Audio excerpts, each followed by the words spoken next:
Radio on Berlin. Hey, welcome to Radio on Berlin, the historic series with Jason Oni and Rinus Van Alebeek, here on a full moon summer solstice special. I'll leave it to the guys to introduce themselves and where they are and what the show's all about. Happy listening.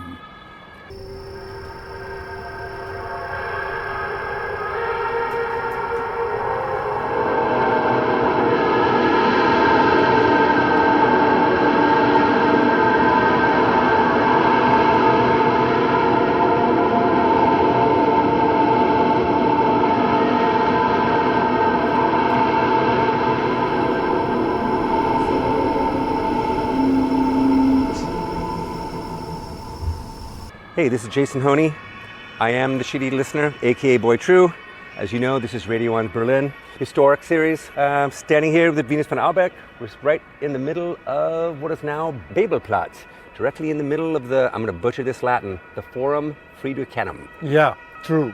What shall we do? Shall we walk in a little bit in the direction of the former Prince Henry Palace? Yeah.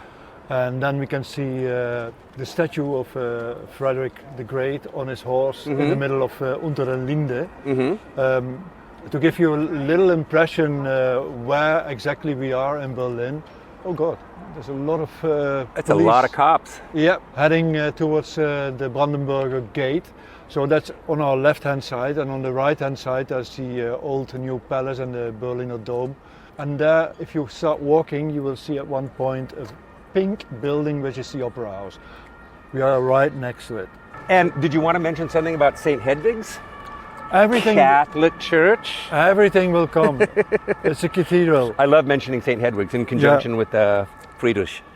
No, So- you were here with much more different weather, and it was raining, it was cold, there was a lot of traffic on Untere Linde right then, and you wanted to do your show with Nicholas Schreck on the entrance to the Opera House. Right? Yeah, and then I kind of wrongfully forced you to go to another place where it would be more protected from the noise. But anyway, here we are, claiming that position right now. Not at all, but with a very, very nice view of the former arsenal, the former place where all the weapons were stored, which is now the historic museum. Das alte Zeughaus da drüben. Yeah, Yeah. with Alexander, the television tower right behind it. And that's Frederick, and the story starts with him. And I was reading this book, his biography, and I also stopped it because there were too many wars and too many descriptions of wars going on. And I thought, oh gosh, this is for some people who have recreated battlefields in the attic and then can do the troop movements over there, because it was exactly following all the troop movements. So I laid the book aside, I had to write a story, and then I picked it up again, and I came to the interesting part. And one of the interesting parts was that he built this thing over here. The Forum Friedrichianum. Yeah. Yeah. And also the cathedral, because he was very tolerant to all the religions. Right. And at that point it dawned upon me the story at the beginning of the book where his youth is described. And up to 5 or 6 years old, he was surrounded by women. The mother, the grandmother, the sisters, the nannies, they were all there and all cuddling him up, no? But taking very much care, spoiling him, him being the little prince. And then his father took him away because he should get an education. And then the regime started with 6 to 7 hours of evangelical education, starting at 5 o'clock in the morning, and then an hour and a half being with the priest and things like that. So I thought, okay, that's where he got his hatred from every religion. The hatred for his father. And for the religion. And for the religion. Yeah.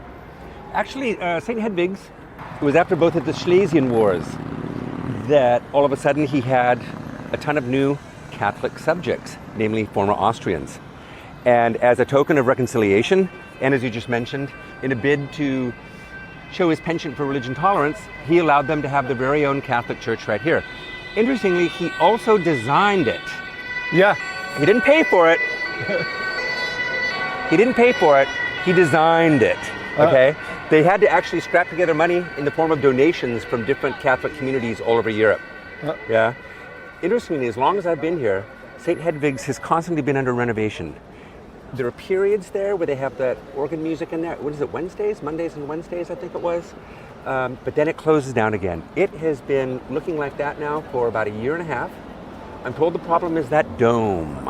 Now, I don't know if this is true or not, but I'm told the problem is the dome. The dome is too heavy for the rest of the building. Ooh. Yeah? And with Berlin and that soft soil here, it causes things to set funny. Yeah? That's what it was explained to me. You think it's sinking in? Sits funny.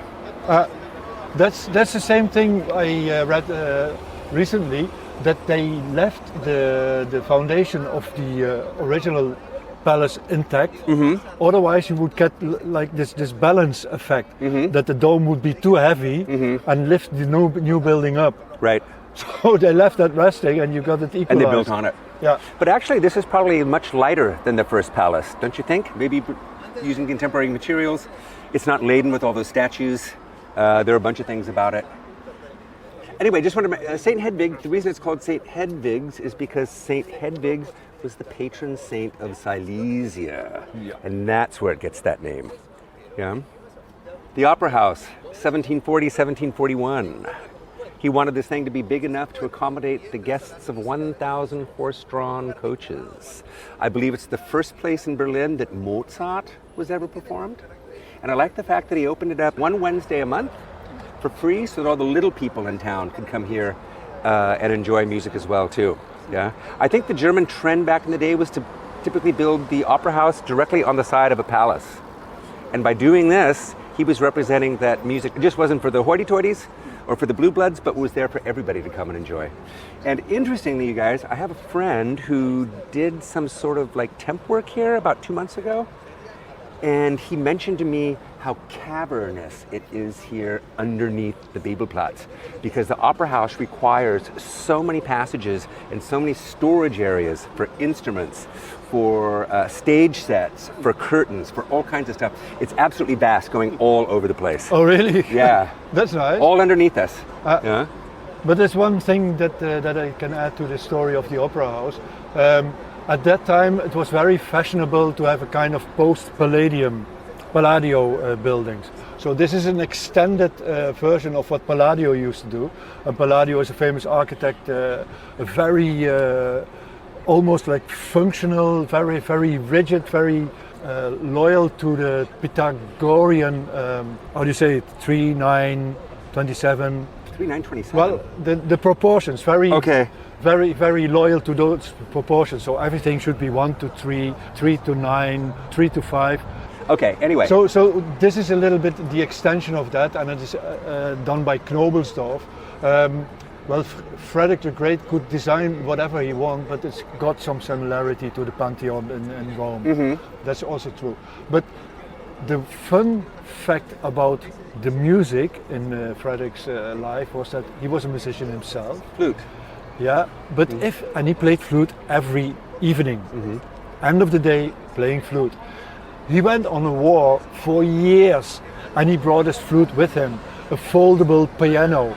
Some people who were a little string quartet. So every time after a day of war, he made music, and that's one thing that also explains why there's an opera house. And the little people thing, and educating his folks. And also one thing is, whenever, and he had a lot of money to spend, so all the big musicians came here. In fact, it's the first club in Berlin. So everyone from all over Europe came here to look at the castrates singing or hear them singing. And he didn't have the Royal Lodge. He was right behind the conductor. So, and he was reading the music with him. And whenever the conductor made a fault, he was tapping on his shoulder, from, hey, you should go this, and hey, you should do that. He was very strict to that. Control freak. Yeah. Funny thing. So, go on with that one. The library. Yeah. What is now the law building for the Humboldt University. Yeah. design. I can't remember when it was built, but for some reason he modeled this after Maria Theresa of Austria's favorite building in Wien. It was like they had a design over there in Vienna, and they didn't have place to put it up, so they took it over here. Okay. It's really out of contact. Yeah. It's beautiful. I mean, I personally find it beautiful. What I find funny is that as soon as it was ready, apparently the royal book collection at that point in time wasn't very big and fit entirely in this left-hand side of the building on the ground floor. Yeah. It took a couple of decades for the Royal Library to build up. Yeah. I don't know what they did with the rest of the space during that entire time. I guess we should mention what happened here May 10th, 1933. No, not yet. Okay. We will come there because we are not ready with the story yet, because it's a similarity to the story of the opera house. Okay. Because Frederick, he was very keen on reading, but he was also very keen on writing and very keen on having polemics, fights with using your pen as a weapon. Also, he was the guy who burned not books but pamphlets when he was in a row with Voltaire. He didn't like something that Voltaire had written, so he burned that. Not only did he bring musical instruments and musicians when he went on a war, but also a little library. Right. Which is probably where Napoleon got the idea from. Yeah. Yeah. So it's all like from his vision, how to create a state, how to create an intellect among your people. And these are great examples and to stimulate that thing. And also build a library. I think this is a very great trinity of tolerance, arts and science. Yeah. So open up your mind. Sure. Yeah. Was he also the one that introduced, or was that his father? I believe that was Friedrich Wilhelm I, Frederick II's father, who introduced universal education for all kids between 6 and 13. I think that was his father. Yeah. I read that it was Frederick II? Yeah. Okay. But not he didn't. He wanted them, which was obligatory, Yeah. to learn to read and write, but not too much, because then they would read and write too good, Yeah. too well. They should know how to read and write while being in parts of his kingdom, but they shouldn't come to the capital. Right. So Stay out in the field. spread knowledge. Yeah. And one last thing, of course, Henry, his little brother. He Prince got Heinrich. he got his palace, and for obvious reasons he didn't have offspring. So immediately after, this became the university. Right, 1820 I believe it did. And then you've got these big shots who are also some of them buried in Berlin, like Hegel, and I almost find it incomprehensible. Where's Hegel buried? On the Dorotheen Friedhof. Is he? Yeah. Oh, wow. Okay, I didn't know that. I've been there tons of times. I don't know if I've seen his. Huh. But thinking of Karl Marx and Hegel walking in that building, no. Einstein also. It's, W.E.B. Du Bois also studied there. Angela Davis was there for about a year and a half in the late 60s and received a number of citations. Yeah, the thing was, as I understood it, Frederick II hated the palace. Even though he contributed the dome, he hated the palace. He wanted something smaller. So his architect set about coming up with this thing. He determined in the end that it was also still too big. At that point, they were like, well, Your Highness, I mean, the damn thing's ready. What are we going to do? And then he just suggested, you know what, let's just give it to my little brother. And I think Heinrich at that point was like 14 or 15. So this 14, 15-year-old boy moved into that thing and then turned it into his sort of like man club. okay. Right? Yeah. Right, the Friedrich Wilhelm Universität is what it initially was, right? Yeah. Up until the... Just as this square had that name. Friedrich Wilhelmplatz, Friedrich Wilhelm Universität. Right. And it became the Humboldt in the 1949? You tell me, because that's one thing that skipped I never came across, but I guess it's a DDR, I thought it was, GDR thing. Exactly. I thought it was 1949. 49.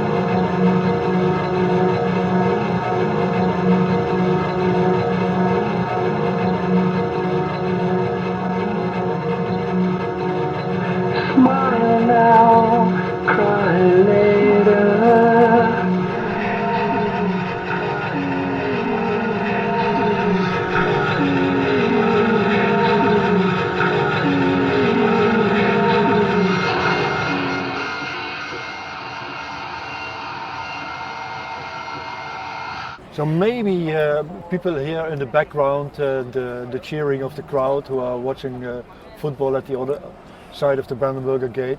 But clockwise, we are again doing radio on historic here with Jason Honey and myself, Rinus Van Alebeek. And we're standing right at the side of Unter der Linde. And clockwise, we are watching the Humboldt University, which was formerly the palace of King Henry. Then the Opera House.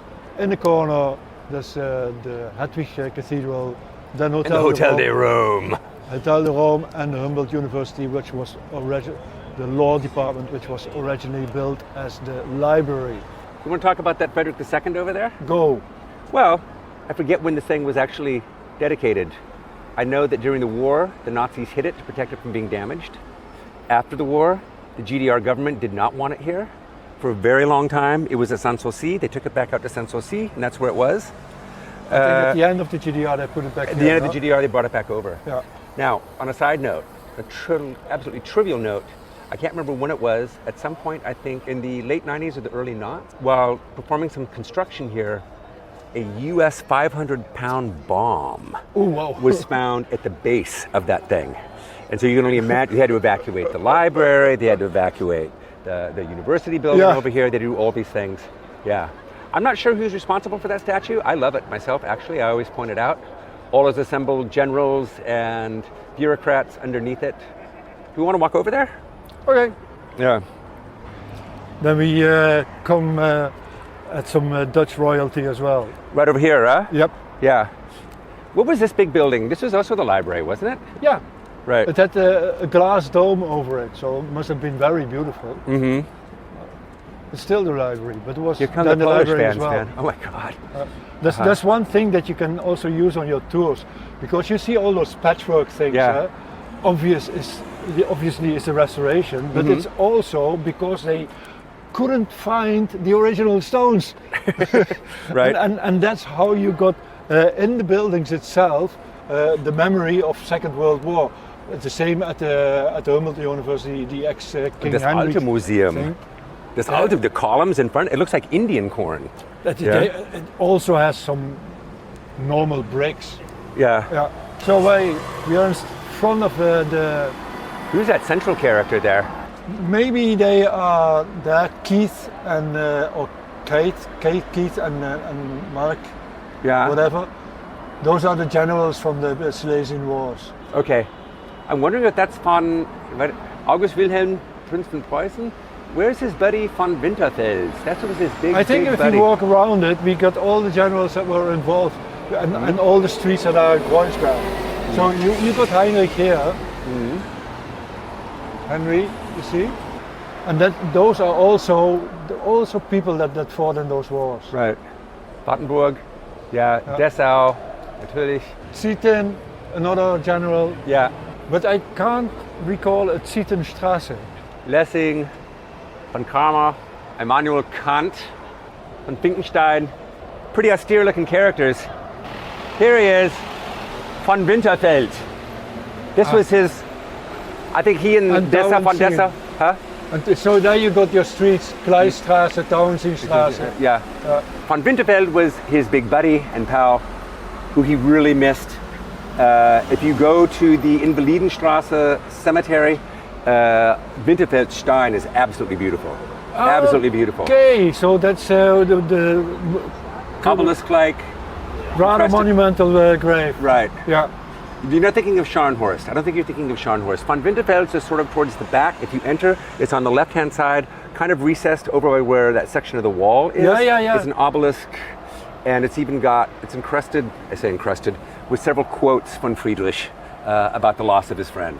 Okay. Yeah. No, because there's one that dates back to the 1750s or something like that. Wow. Man. Yeah, so much history, and then the noise in the background. I saw a flag of Poland. Poland, yeah, Poland. And Poland is at the wrong side of the public viewing. They just occupy the Bebelplatz. Fun thing. And all the riot cars of the police are there blinking with their blue lights. But this is contemporary history. Fun fact is that on the Bebelplatz there's a BBC studio. Where is it?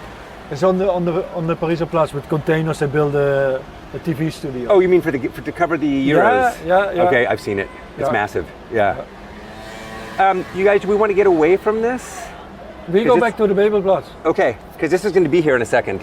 Or I guess, no, they're heading them off that way.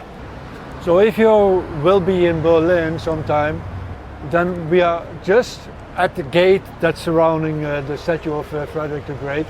And now we walk back to the Bebelplatz. You can do this yourself. Friedrich Rex. What's that? It's an anus sticker. Really? Yeah, that's all over town. This is beautiful. This crest, the Prussian eagle. Yeah, for Dutch visitors, there's a White House at the other side, at the opposite the library. Yeah, so With the portal and the last. it was the last king. how do you pronounce it? Van Oranje. Yeah, he lived there temporarily, right? No, he lived there until his death. Okay, So after he was no more the king of Holland, he went there. he came to Berlin. Yeah.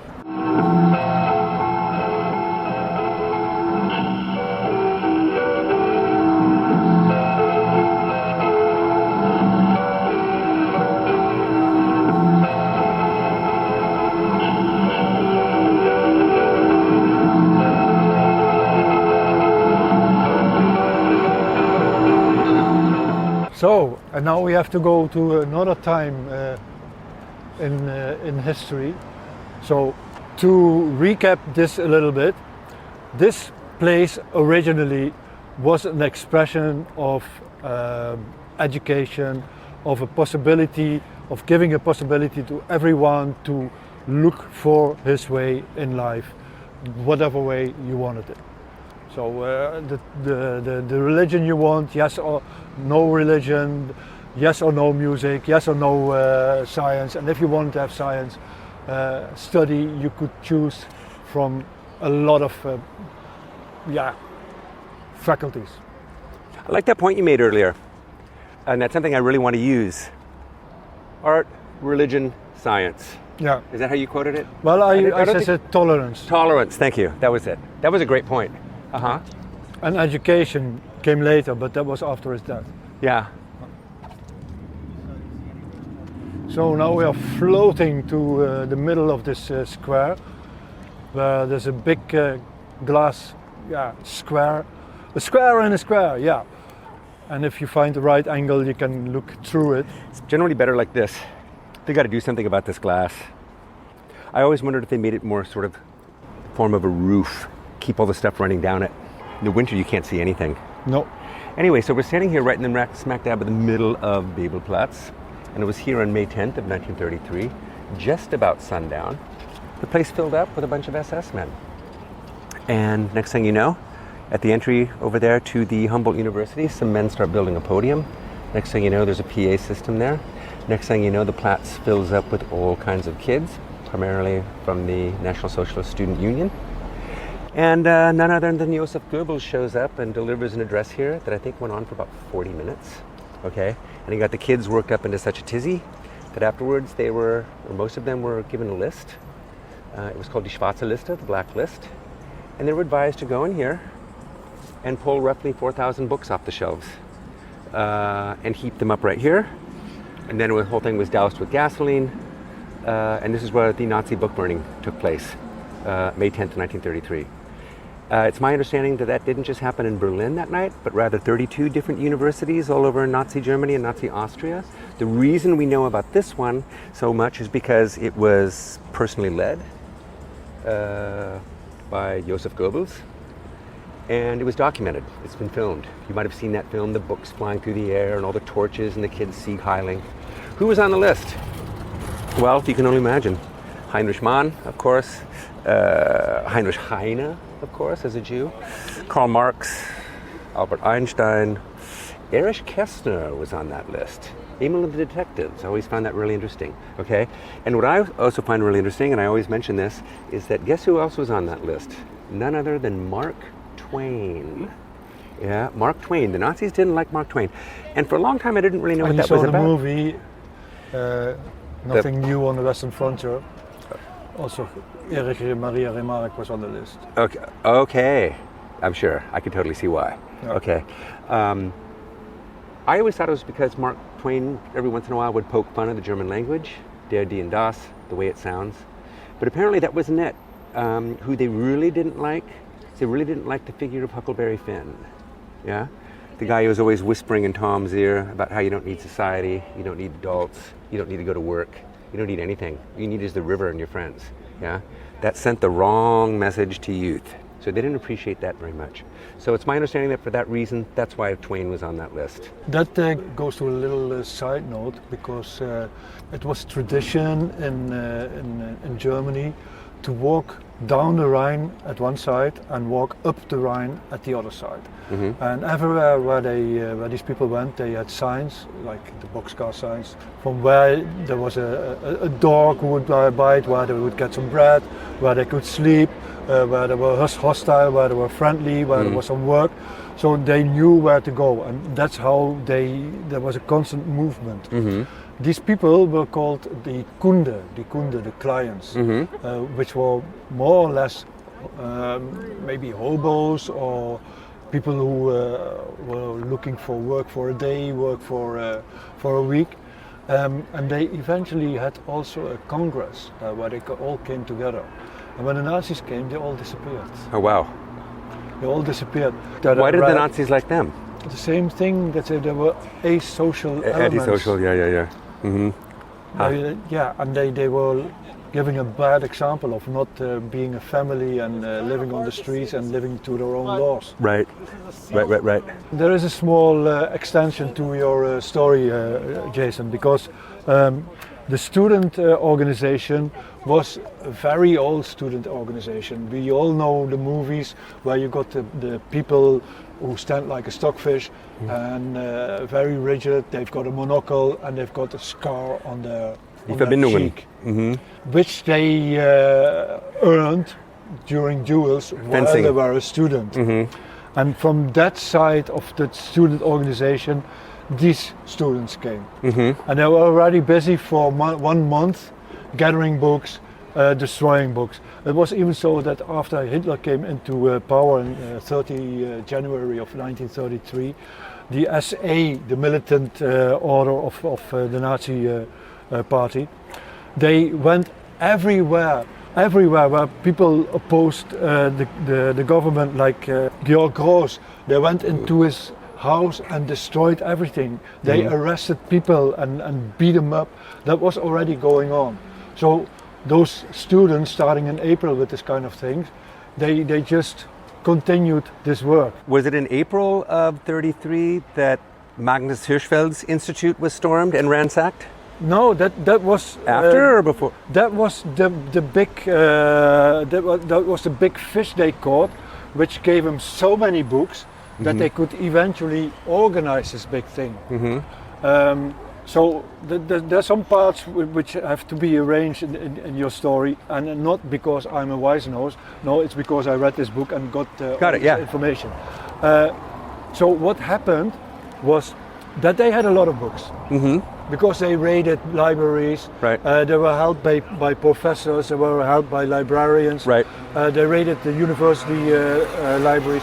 So they got a lot of books, and they were all stored on Oranienburgerstraße. Mm-hmm. But then they found this Institute of Sexual Science by this guy Magnus Hirschfeld, and then they got like 20,000 books, and they said, "Oh wow, it's led by a homosexual, it's led by a Jew, and it's sex." Right.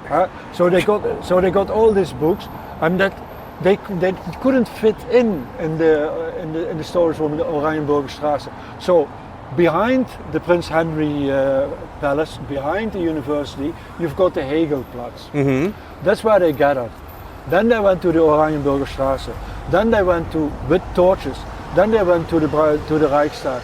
Then they came under the Brandenburger Tor, and then they arrived here. Okay. With all those books. That was in this. This is in that book. Yeah, and of course, it was a giant. It could work up to a giant manifestation. So that's where the Nazi Partei jumped up, because that could be used for propaganda reasons. Mm-hmm. And they burned all those books. That's true. But at 12 o'clock in the night, that's the point where Goebbels came in and came up with this big speech. Okay. But they had lights put up so that there was enough light to film it.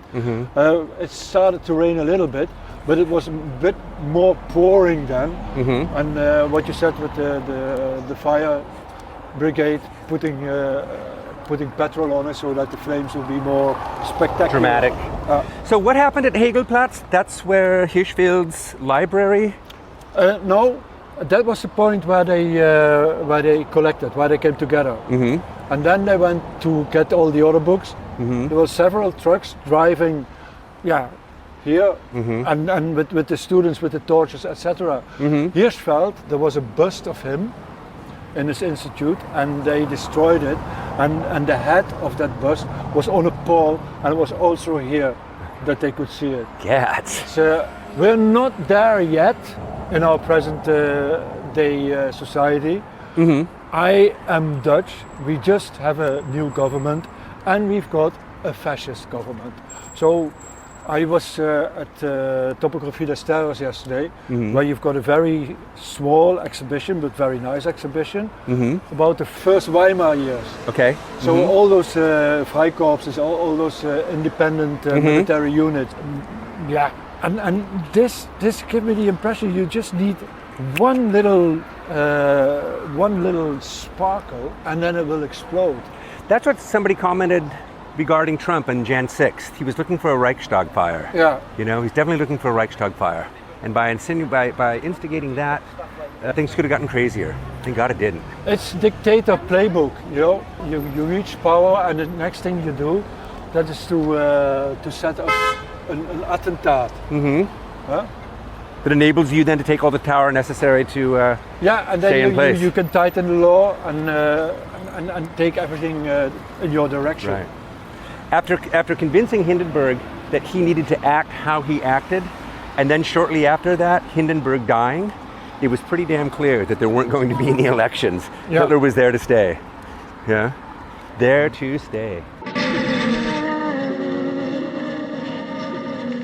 My friends all tell me you could never be wrong to me, so I'll just smile for my friends and call her later.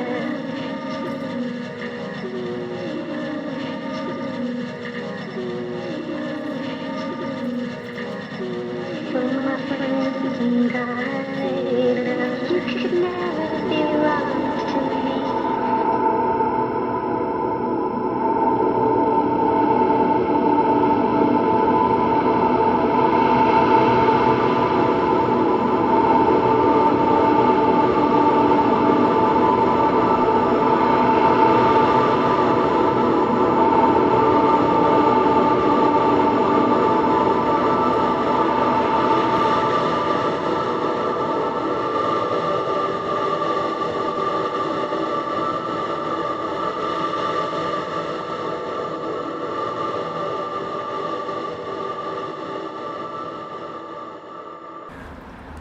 Who's Austria playing? I guess they're playing Poland, huh? Sorry, we're getting off subject. Here we are talking about book burnings, and there I'm seeing all that red, white, and black. I think Poland is playing at 6 o'clock. Poland. I think Poland and Austria are playing against each other. Yeah. Okay. So we covered Bebelplatz, Friedrich Wilhelm Platz. We have directly over here across the street from us the Neue Wache. It would be great to talk about the Neue Wache sometime. And also here, das alte Zeughaus von Andreas Schluter. Yeah, but there was also an attempt to kill Hitler there. Tell me. Reichsheldentag, 1943, right after Stalingrad. This young OKW staff officer by the name of Rudolf von Gersdorf unilaterally decided that he was going to take out Hitler. The story is super funny, if that's something like that can be considered funny. He apparently got given the job to personally escort Hitler through the exhibition. The exhibition was captured Soviet infantry weapons. His plan was he was going to stuff his uniform full of plastic explosives, disappear into the bathroom shortly before Hitler showed up. Oh, guests that day were Hitler, Himmler, Goering, and Dönitz. And at the right moment, he was going to turn around and just give Hitler a big old hug, and boom. but Hitler just was inside for maybe 2 minutes. No, 5 seconds. 5 seconds, really short. Just spun around on his heel, said, you know what, I've already seen all this stuff. I got stuff to do at the office. Turned around, and there's our hero standing there, click, click, click, click. How he got out of that, I do not know. But he lived till like 1983 or something in Dusseldorf. Rudolf von Gersdorf is probably one of the most dramatic, almost hard to believe assassination attempt stories on Hitler. Yeah, Reichsheldentag, 1943. Unfortunately, this place is closed, and I really, really want to go in there. 2026, I think, is when it's closed till. Yeah, they're completely redoing the inside. Yeah. It's beautiful in there. Pity. Yeah. Because this was one of the first Gesamtkunstwerke, so where they brought various aspects of art together. So it's not only architecture, it's also sculpture, and it's also painting, and they all create more or less three-dimensional artwork in the entrance. And the very cruel thing is they've got heads of of the enemies on the battlefield, all in agony, how they are dying, and that's sculpted heads. Yeah. Okay. Yikes. Anyway, talking about artistry that they got from the Russians and on display. There's something coming to the Berlin Story Museum as well. The bunker near the Autobahnhof. Right. So Russian weapons from Ukraine? Oh, really? Interesting. Yeah. Okay, when's that? Oh, I'll go to that. Now. It's now? It's there now? Yeah, now. Which bunker are you talking about? The small one? Where they used to have the Gruselkabinett? Or you mean the big one over there by... That's the Berlin Story bunker, not? Okay, there's the little bunker right next to the former rail yard at Anhalter Bahnhof. And then if you go farther down, directly on the Landwehrkanal, kind of fair gegenüber from the Technisches Museum, there's a big bunker system there as well too. And that's where I think a lot of those statues that are now in the Festung Spandau.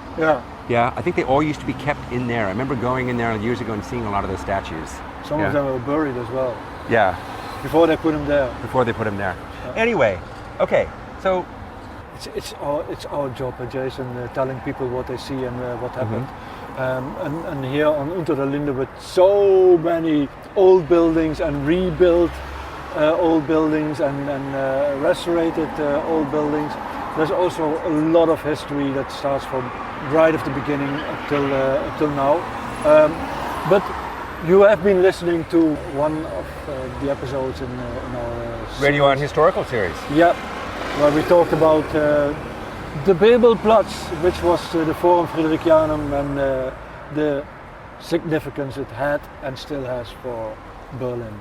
I was here with Jason Honey, with Adrian Shepard doing all the technical stuff. Thanks for listening to Radio On. Yeah, my name is Rinus Van Alebeek. I am Jason Honey, aka Boy True. I am the shitty listener. See you next time. See ya.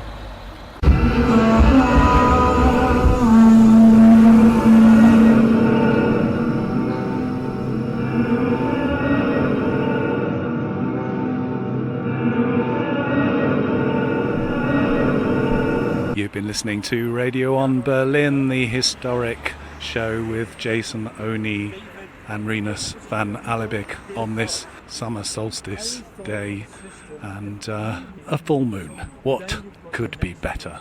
Thank you for listening, and join us again and listen and connect with us also with our podcasts and our website www.radioonberlin.com.